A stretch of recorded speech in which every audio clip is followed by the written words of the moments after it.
Hello and welcome to yet another riveting series on SYNLAB podcast. My name is Patsy, Mokungah, and I'll be your host. On this series, I think it's very special because we're going to be diving into a rather popular, very talked about subject, but I think somewhat misunderstood, honestly. We're going beyond the smiles. We're going to be talking about mental wellness. Before we dive into this topic, I would like you to stop, just pause for a few seconds, like this podcast, share this podcast to somebody because you already know that the topic is interesting. Follow us on Spotify and YouTube. And as we go on in the conversation, leave a comment. Now, with me today are two very impressively achieved professionals. I have with me Dr. Olajumoke Koyejo and Mrs. Morenikeji Olaniyi-Agboola. I'm very, very excited to get into this topic, to discuss it, but I'd like to introduce our guests to you right before we start. So, Mrs. Morenikeji Olaniyi-Agboola is a highly respected mental health nurse. She has over 20 years of clinical, educational, and advocacy experience in the mental health space. That's a very long time. She currently serves as an assistant director of nursing at the Federal Neuropsychiatric Hospital, Yaba, where she leads care on one of the hospital's key female wards. With advanced qualifications, including a master's in nursing education and a fellowship with the West African College of Postgraduate Nurses and Midwives, Mrs. Olaniyi-Agboola is also an international certified addiction professional, a passionate UTC trainer, and recovery ally. Her work spans across policy, research, training, and community outreach, and she is made a mark by co-training pharmacists and advocating on public platforms for mental health awareness. She is the founder of Pink Mind Initiatives, a non-profit focused on the mental health advocacy, and is deeply involved in mentorship, youth development, and premarital counseling. With numerous appearances on radio and TV and on SYNLAB podcast, as well as professional accolades to her name, Mrs. Olaniyi-Agboola continues to champion mental wellness in Nigeria and beyond. We're very honored to have you with us here today, Ma. Thank you. Very honored. Our second very impressive guest is Dr. Olajumoke Koyejo, a highly accomplished consultant psychiatrist with a specialized focus in addiction psychiatry. A graduate of Obafemi Awolowo University, Dr. Koyejo completed her psychiatry specialization through the National Postgraduate Medical College of Nigeria and holds a master's in public health from the University of Lagos. She deepened her expertise in addiction medicine as a Fulbright scholar at Virginia Commonwealth University in the US, focusing on substance abuse prevention, treatment, and policy. She also received advanced training in tobacco addiction and control through the Ontario Tobacco Research Unit in Canada. Dr. Koyejo currently serves at the Federal Neuropsychiatric Hospital, Yaba, Lagos, and is one of the lead coordinators for the Colombo Planned Drug Advisory Program in Nigeria.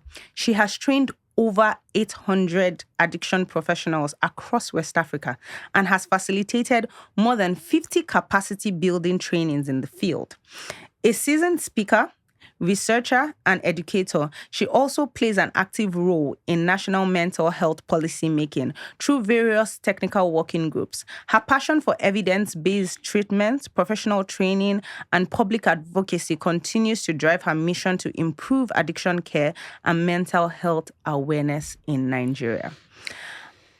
Welcome, Ma.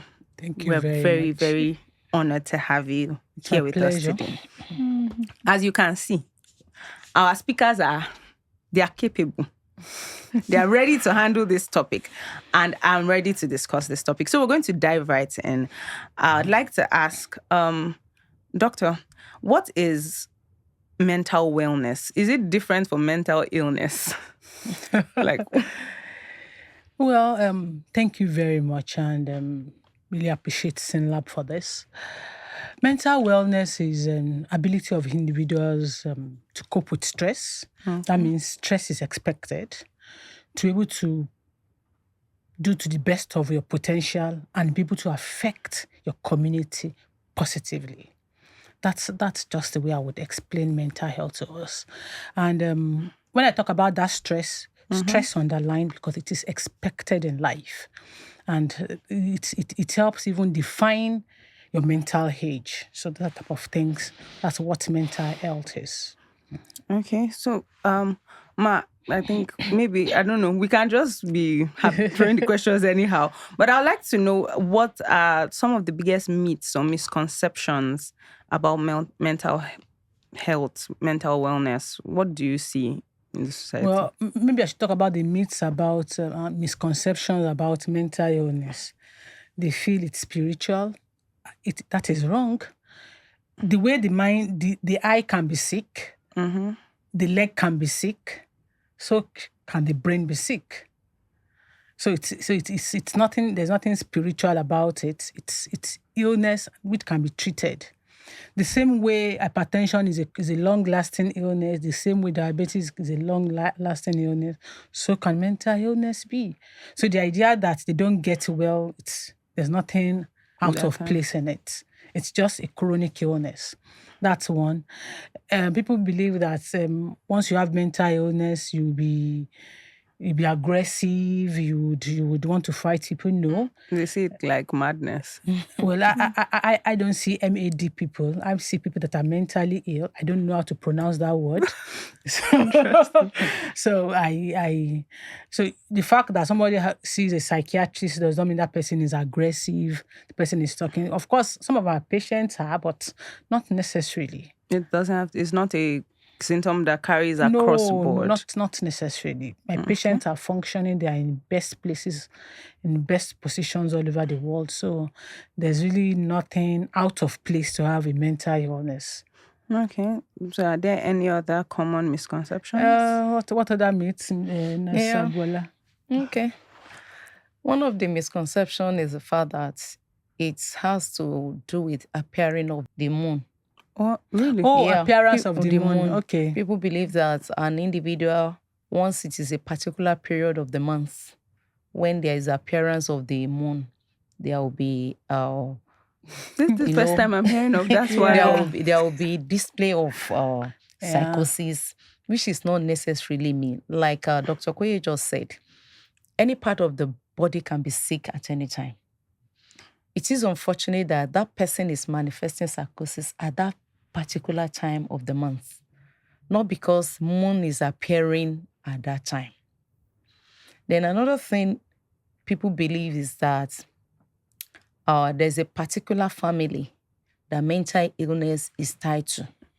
Okay, like it's hereditary or something. Actually, it is hereditary.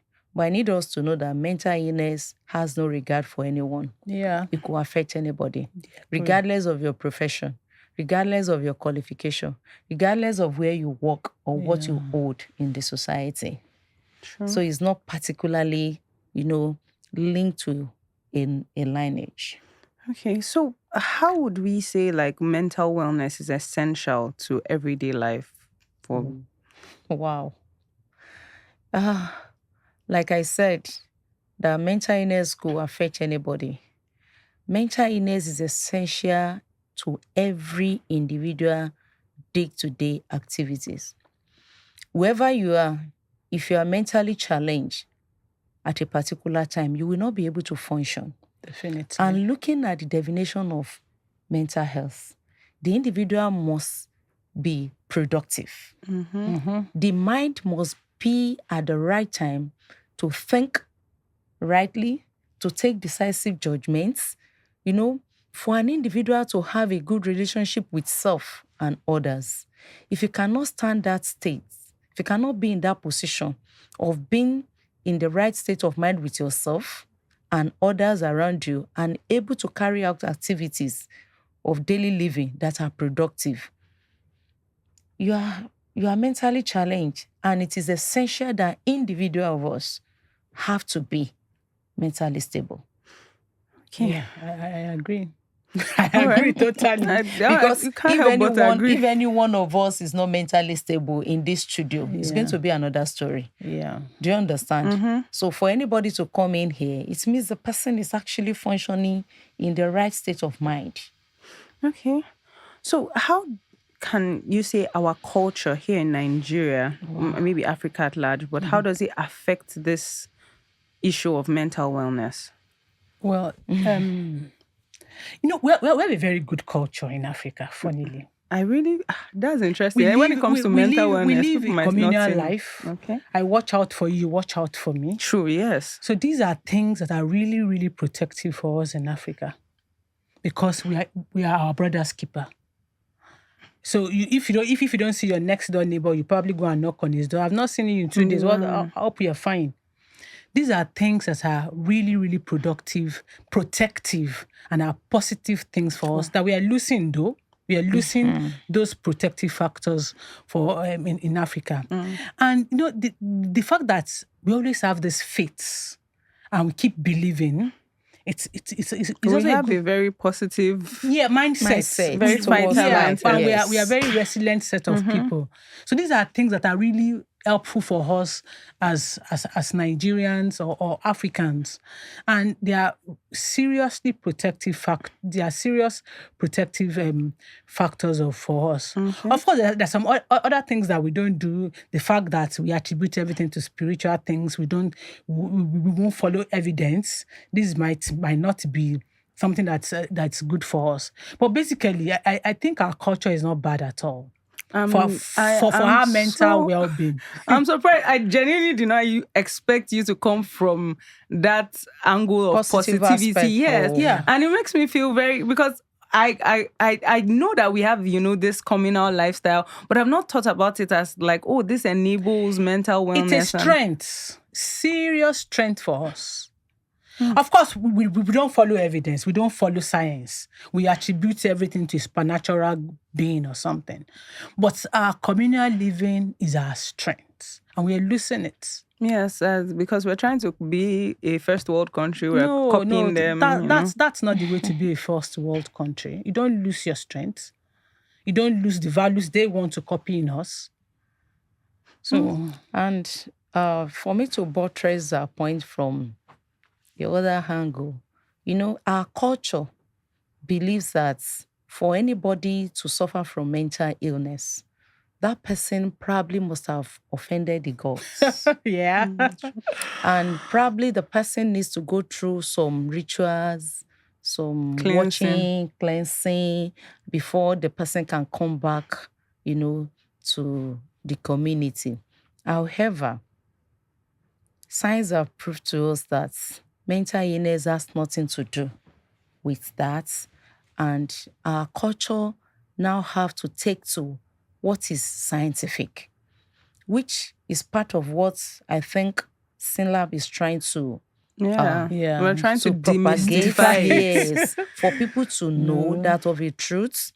We are people of culture. Yeah. We have our cultural beliefs. We go by it. But when it comes to mental illness, there are certain things that our culture cannot hold us down to. And that is, one, there's treatments for mental illness. You can get help. You can actually get treated. Individuals suffering from mental illness cannot be outrightly condemned. They are all over, like Dr. Koyejo earlier said, they are functioning well. If you want to go by what the society is saying now, if you take statistic of number of people that are actually manifesting psychosis, everybody will run. But here we are. With our culture, we still believe in ourselves. And that is how we need to carry on. That strength, we must not lose it. Because when an individual begins to have mental symptoms, withdrawal will set in. They don't want to relate with people around them. But being an Africa that we are, that we check on one another. I've not seen my uncle, I've not seen my aunt, I've not seen my neighbor.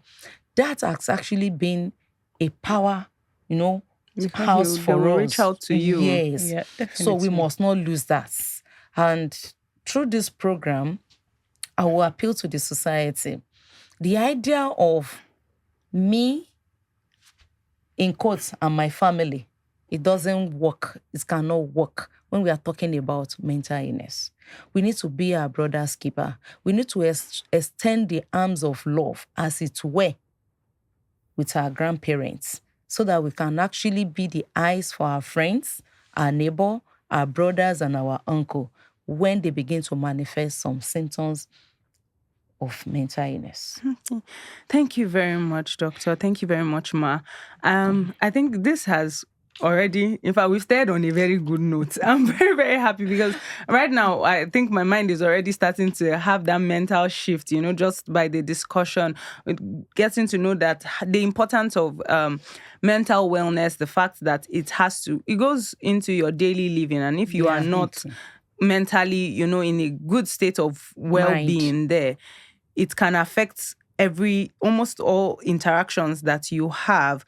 And we've already also talked about, some of the misconceptions that people have about it. And we've seen the positive sides of our culture here in Nigeria and in Africa as large to help with, just the mental well-being. And I'm going to leave this, particular episode with that on my mind. The fact that community is very important and is something that we need to hold on to, to help our mental well-being.